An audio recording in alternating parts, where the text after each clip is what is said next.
जी, अस्सलाम वालेकुम वरहमतुल्लाहि वबरकात। उम्मीद है जी सब दोस्त खैर खरीद नाल होणगे। अज दा व्लॉग छोटा जिहा इक इन्फॉर्मेटिव वीडियो बना रहा मैं और पंजाबी च बना रहा, उम्मीद है कि पसंद आएगा। जनाब, टूर दे दिन ने, सारे बाइकर जेह्ड़े न टूर्स च जा रहे ने ते तैयारियां जोरों शोर नाल हो रही ने। अज ईद दा दिन है ते सब बाइकर जेह्ड़े ने टूर वास्ते तैयारियां कर रहे ने। इस तरह असीं भी कर रहे हां। कुर्बानी वास्ते कसाई का इंतज़ार है हल्ले। उस दौरान मैं कोई तैयारी कर रहा ते तुहाडे नाल भी मैं शेयर करना जिहड़ी तैयारी है, ताकि जिहड़े दोस्त टूर ते जा रहे ने वो अपने समान नूं जेह्ड़ा चैक कर लैन। यानी चैक लिस्ट वीडियो है। तो उम्मीद करना वीडियो पसंद होएगी। पसंद करोगे तो लाइक कर दिओ ते चैनल नूं सबसक्राइब कर दिओ ते शेयर भी करना अपने दोस्तां दे नाल जिहड़े दोस्त टूर ते जा रहे ने। और अक्सर दोस्त एक दूसरे नूं पुछदे ने कि यार केह्ड़ा समान है, कोई रह ना जाए, केह्ड़ी चीज़ ज़रूरी है। मैं 2007 तो टूर कर रहा, अलहमदुलिल्लाह कंटिन्यू टूर बाइक टूर कर रहा 2007 तो। तो मैं तुहानूं दसना कि मैं की समान लैके जाना।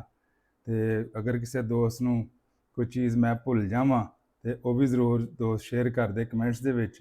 ते आओ मैं तुहानूं अपना समान चैक करवाना। लो जी, इत्थों शुरू होने आ। यह बैग ने मेरे, यह पिछे रखा जाएगा। यह साइड बैग है। यह पिछले 12-13 साल तो मैं यूज़ कर रहा, ख़राब नहीं हुए अलहमदुलिल्लाह, बेहतरीन ने। बारिश भी यूज़ होते हैं, बारिश हर टूर पर मिलती है। तो यह बैग पिछे रखा जाएगा। मैं इस दफ़ा ऐड किया अपने इक्विपमेंट। सब तो पहले आ गया जी साडा टैंक बैग।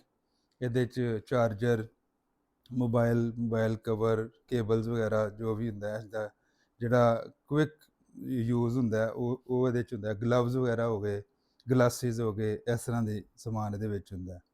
उस तो अगे आ गया जनाब, यह मेरी बरसाती है जिहड़ी बारिश के दौरान यूज़ होंदी है। उहदे उपर है एक हेयर ऑयल ते पेस्ट ते ब्रश है। यह अगे मेरे ग्लव्स ने।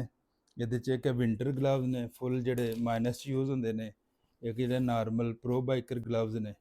ਉਹਦੇ ਨਾਲ ਮੇਰੇ ਇੱਕ ਹਾਫ ਗਲਵਜ਼ ਵੀ ਨੇ। ਇਹ ਹਾਫ ਫਿੰਗਰ ਗਲਵਜ਼ ਇਹ ਵੀ ਮੈਂ ਯੂਜ਼ ਕਰਨਾ। ਇਹ ਮੇਰਾ ਸੂਟ ਆ ਗਿਆ, ਬਾਈਕ ਸੂਟ, ਜਿਹੜਾ ਬਾਈਕ ਚਲਾਉਣ ਦੇ ਦੌਰਾਨ ਪਹਿਨੀਦਾ, ਪ੍ਰੋਟੈਕਸ਼ਨ ਵਾਲਾ ਸੂਟ। ਉਸ ਤੋਂ ਅੱਗੇ ਆ ਗਿਆ ਜੀ ਕੈਂਪਿੰਗ ਵਾਸਤੇ ਇਹ ਬਰਤਨ ਨੇ ਸ਼ਾਪਰ ਦੇ ਵਿੱਚ। ਇਹਦਾ ਕਵਰ ਗੁੰਮ ਹੋ ਗਿਆ। ਇਹ ਸਿਲੰਡਰ ਤੇ ਨਾਲ ਚੁੱਲ੍ਹਾ। ਇਹ ਮੇਰਾ ਬਾਈਕ ਦੀ ਬਰਸਾਤੀ ਐਂਡ ਬਾਈਕ ਕਵਰ। एक सेल्फी स्टिक है। यह मेरी कैंपिंग चेयर है। यह आ गया जनाब अपना स्लीपिंग बैग। ऊपर पिलो ने, एयर पिलो। यह मेरा एयर मैट्रेस नीले कवर च। यह मेरा छोटा जिहा कैंप है, बड़ा अच्छा डबल लेयर कैंप है। यह मैं पिछले साल ऐड किया सी। अगे एक वाकिंग स्टिक आ गई, हाइकिंग या वाकिंग स्टिक, नाल छतरी, कैंपिंग वास्ते लाइट्स। यह भी लाइट है, यह दो लाइट ने। उस तो बाद मास्क, फिर रुमाल, छोटे कपड़े वगैरह। उस नाल शर्ट्स ने कुछ, कैप्स, शर्ट्स, बेल्ट, पेंट और ट्राउज़र वगैरह। इस तरह भी दो ग्लव्स ने। ज़्यादा सर्दी की ज़रूरत, ज़्यादा सर्दी की टाइम नैक सैट, बनियान वगैरह, कैप्स, ग्लासिस नाल हैंड फ्री। यह मेरा वेस्ट बैग है जिहदे च जरूरी समान रखा जाता है। यह बारिश वास्ते जिहड़े ने शूज़, लॉन्ग शूज़, खैमे के नीचे डालने वास्ते तरपाल। यह मेरा स्पैशल हैलमेट टूर वास्ते। एक शॉपर ले ने। यह समान है मोटा मोटा जिहड़ा मैं दस रहा। कैमरा इक्विपमेंट इस तो इलावा ने, वो मैं बाद च तुहानूं वो भी शेयर करना।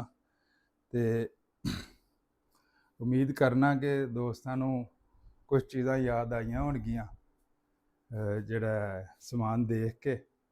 तो उस तो बाद जे कोई चीज़ घट है, हाँ कोई मैडिसन होंदियां ने वो ज़िया भाई रखते हैं, कुछ दोस्त होर चीज़ां रख लेंदे ने। तो इस तरह मिल के जनाब असी सफ़र करने, कैंपिंग भी करने, कुकिंग भी करने, नाश्ता वगैरह असी टोटली खुद बनाने। तो यह साडा सारा समान है। यह मेरा हुण देखो कैमरा इक्विपमेंट ने। तो यह चैक करो, लो जी ये मेरा कैमरा गियर्स ने, कैमरा सैटअप।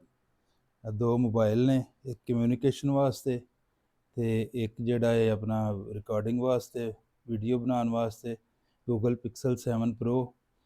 ਇਹ ਮੇਰਾ ਜਮੈਰੀ ਦਾ ਮਾਈਕ ਹੈ, ਵਾਇਰਲੈਸ ਮਾਈਕ। ਇਹ ਕੁਛ ਮਾਊਂਟਸ ਨੇ ਕੈਮਰੇ ਨੂੰ ਮੁਖਤਲਿਫ ਜਗ੍ਹਾ 'ਤੇ ਲਗਾਉਣ ਵਾਸਤੇ, ਕਾਰਡੀਓ। ਔਰ ਇਹ ਹੈਂਡ ਫਰੀ ਐਕਸਟਰਾ ਇੱਕ ਪਾਵਰ ਬੈਂਕ। ਇਹ ਬੈਟਰੀ ਬੈਕਅਪ DJI ਦਾ, DJI Osmo Action 3 ਦਾ।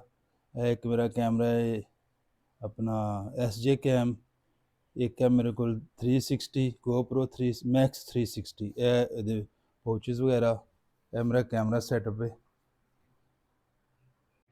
ਲੋ ਜੀ, ਇਹ ਕੈਮਰਾ ਸੈਟਅਪ। ਇਹ ਮੇਰਾ DJI ਦਾ Action 3 ਕੈਮਰਾ। ਜੀ ਮੈਂ ਉਮੀਦ ਕਰਨਾ ਕਿ ਛੋਟਾ ਜਿਹਾ ਵਲੌਗ, ਛੋਟੀ ਜਿਹੀ ਇਨਫੋਰਮੇਟਿਵ ਵੀਡੀਓ ਤੁਹਾਨੂੰ ਪਸੰਦ ਆਈ ਹੋਏਗੀ। ਪਸੰਦ ਆਈ ਹੈ ਤਾਂ ਲਾਈਕ ਕਰ ਦਿਓ ਵੀਡੀਓ ਨੂੰ, ਅਤੇ ਚੈਨਲ 'ਤੇ ਨਵੇਂ ਹੋ ਤਾਂ ਚੈਨਲ ਨੂੰ ਸਬਸਕ੍ਰਾਈਬ ਕਰ ਲਓ। ਅਤੇ ਇਨਸ਼ਾਅੱਲਾ ਟੂਰ ਦੇ ਦੌਰਾਨ, ਟੂਰ ਸਟਾਰਟ ਹੁੰਦਾ ਕੱਲ੍ਹ, ਅਤੇ ਫਿਰ ਇਨਸ਼ਾਅੱਲਾ ਮੁਲਾਕਾਤ ਹੁੰਦੀ ਹੈ। ਤੁਹਾਨੂੰ ਕਿਹੜਾ ਇਲਾਕੇ 'ਚ ਲੈ ਕੇ ਜਾ ਰਹੇ ਹਾਂ ਕੱਲ੍ਹ, ਇਨਸ਼ਾਅੱਲਾ ਜਦੋਂ ਟੂਰ ਸਟਾਰਟ ਹੋਏਗਾ, ਪਹਿਲੀ ਵੀਡੀਓ ਸ਼ੁਰੂ ਹੋਏਗੀ, ਉਹਦੇ ਵਿੱਚ ਤੁਹਾਨੂੰ ਦੱਸਿਆ ਜਾਏਗਾ। ਅਤੇ ਕਮੈਂਟਸ ਵੀ ਕਰ ਦਿਓ ਕਿ ਕੈਸੀ ਲੱਗੀ ਵੀਡੀਓ, ਇਹਦਾ ਕੋਈ फ़ायदा ਹੋਇਆ ਕਿ ਨਹੀਂ ਹੋਇਆ। ਅਤੇ ਇਨਸ਼ਾਅੱਲਾ ਮਿਲਦੇ ਹਾਂ ਫਿਰ ਤੁਹਾਨੂੰ ਕੱਲ੍ਹ। अस्सलाम वालेकुम रहमतुल्लाहि व बरकातहू।